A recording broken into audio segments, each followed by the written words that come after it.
de la bergerie de Sugiton, ainsi que ces deux bastides, ont figé dans le temps la mémoire du domaine de Lumigny. Il y a 100 ans encore, cette maison de maître était habitée par une famille et entourée de 2 fermes. On cultivait sur ces restanques le blé, l'avoine et la vigne. Les chèvres et les moutons menés par leurs bergers broutaient les pousses tendres de la garrigue.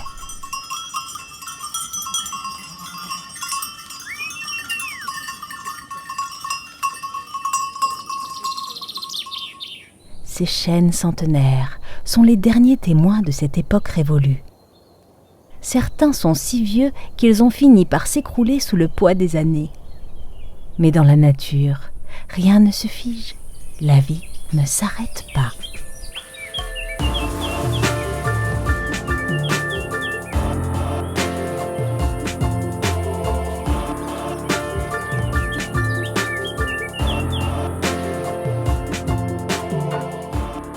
En mourant, ce chêne a laissé la place à ses descendants. Ils poussent et grandissent au soleil, espérant être un jour aussi âgés que leurs aînés. Une nouvelle forêt est en train de naître sur ces terres oubliées des hommes.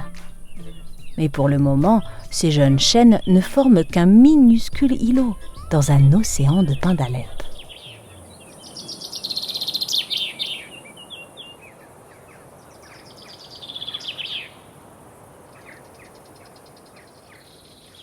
C'est le printemps et la vie bat son plein au sommet des pins d'Alep. Un couple de pies y a fait son nid. Les parents se relaient pour couver les œufs. Un autre habitant s'est installé dans les hautes branches ensoleillées. Ces petits cocons blancs ont été tricotés pendant l'hiver par les chenilles processionnaires. Mais dans les nids, rien ne bouge. La mésange bleue arrive trop tard.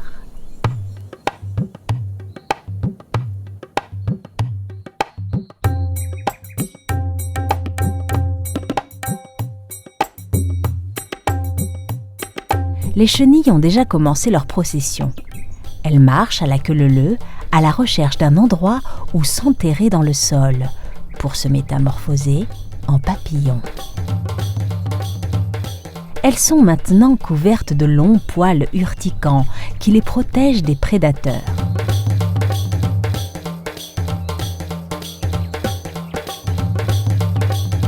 La mésange regarde son dîner lui passer sous le bec. Les petits devront attendre avant la prochaine becquée.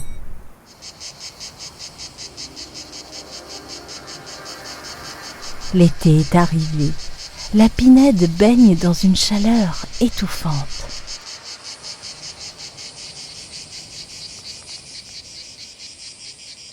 Au sommet du pin, la famille Pie s'est agrandie. Il y a maintenant 3 petits. Ils observent attentivement ce qui se passe autour du nid. Pour ces petites pies, le sous-bois est la promesse de grandes aventures. C'est un territoire inconnu, peuplé d'étranges créatures.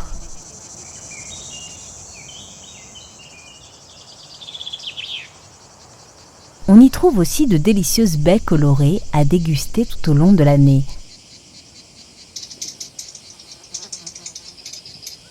Mais pas facile de manger quand on est sans cesse dérangé. Les humains vont et viennent sur les sentiers à longueur de journée. Alors, certains habitants de la forêt préfèrent attendre la faveur de la nuit pour sortir à découvert.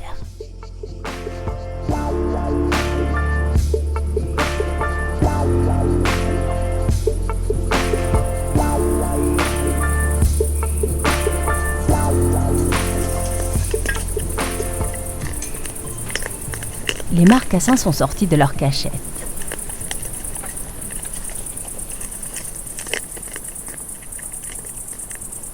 Comme leur mère la lait, ils fouillent et retournent le sol à la recherche de nourriture.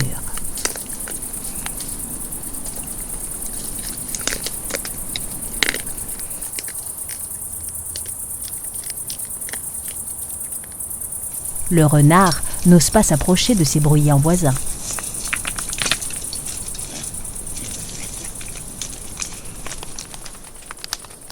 Soudain, une odeur de brûlé s'empare de la forêt. La fouine prend la fuite.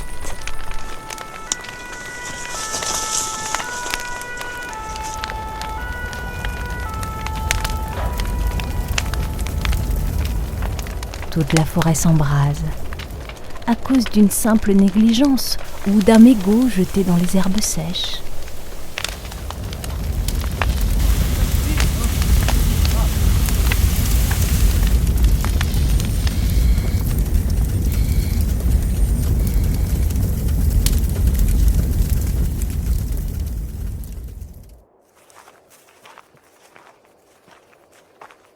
Au petit matin, il ne reste rien de la forêt. Les flammes ont tout détruit, et pour longtemps.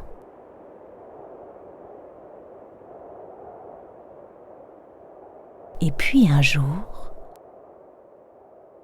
la vie revient.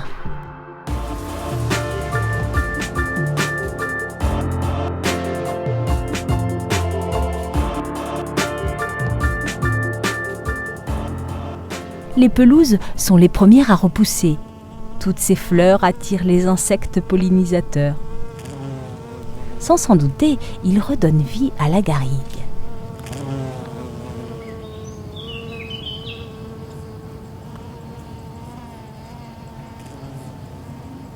Les insectes reprennent leur grand travail de pollinisation.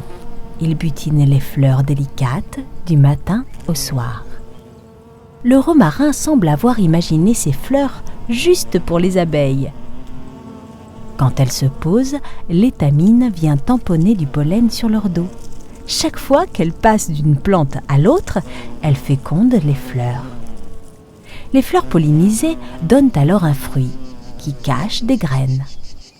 Elles sont si précieuses que certains arbustes les protègent derrière une herse d'épines.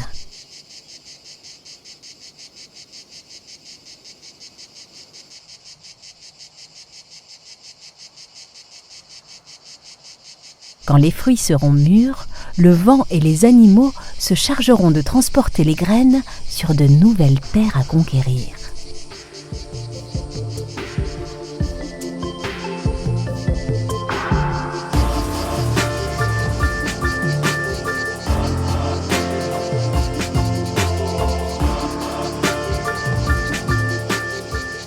Sur ces grandes plaques de roches calcaires ne pousse pas qui veut.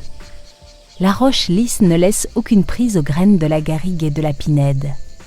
Pourtant, ce n'est pas un désert. Pour voir la vie, il faut regarder de près, de très près. Ces taches sont en fait des lichens. Ces drôles d'êtres vivants se composent d'un champignon et d'une algue. Sur la roche, on trouve aussi de la mousse. C'est une plante pionnière. La mousse et le lichen poussent sans racines. Ils forment comme un petit tapis sur lequel les graines viennent s'accrocher.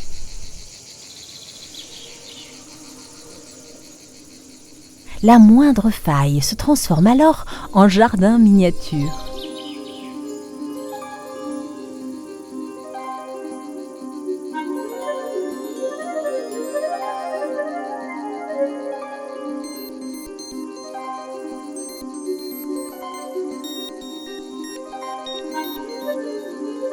Au fil du temps, les failles se sont remplies de terre. Il suffit alors d'un tout petit trou pour que les graines se mettent à pousser. Voilà comment la roche se retrouve bientôt parsemée de tout un cortège de plantes et d'animaux.